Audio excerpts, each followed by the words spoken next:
एक दिन बादशाह अकबर दरबार में बैठे कुछ जरूरी कामकाज निपटा रहे थे कि तभी एक सेवक ने आकर रानी का यह संदेश उन्हें दिया कि वह तुरंत उनसे मिलना चाहती है। बादशाह अकबर दरबार की कार्रवाई बीच में छोड़कर उठना तो नहीं चाहते थे, लेकिन कहीं बेगम की नाराजगी न झेलनी पड़ जाए, यह सोचकर उन्होंने जाने में ही अपनी भलाई समझी। जब अकबर दरबार छोड़कर जाने लगे तो सभी ने उनके सामने सिर झुकाया। बिरबल ने भी ऐसा ही किया, लेकिन तब उसके होठों पर अजीब सी मुस्कुराहट थी जो बादशाह की नजरों से छिपी न रह सकी। उन्होंने इसे अपना अपमान समझा।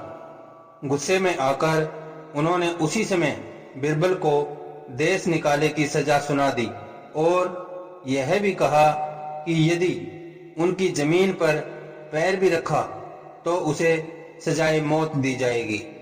बिरबल ने बादशाह के हुक्म का पालन करते हुए देश छोड़ दिया। बिरबल को गए काफी समय हो गया था और इधर बादशाह का गुस्सा भी शांत हो चला था। अब उन्हें बिरबल की कमी खलने लगी। बिरबल को खोजने के लिए उन्होंने देश के हर कोने में सैनिक दौड़ा दिए। एक दिन बादशाह अकबर अपने महल के परकोटे पर खड़े थे, तभी उन्हें एक घोड़ा गाड़ी महल की ओर आती दिखाई दी। ध्यान से देखने पर पता चला कि उस गाड़ी में बिरबल बैठा है। बिरबल को देख पहले तो अकबर प्रसन्न हुए, फिर अचानक ही उन्हें गुस्सा आ गया। उन्हें लगा कि बिरबल ने उनके आदेश का उल्लंघन किया है।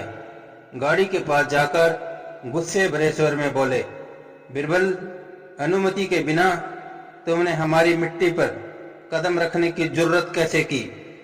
गुस्ताखी माफ करें हुजूर, बिरबल बोला। जिस दिन आपने मुझे देश निकाला दिया था, मैं उसी दिन नेपाल चला गया था। मेरी इस गाड़ी के फर्श पर नेपाल की मिट्टी बिछी है और इसी पर रखे हैं मेरे पैर।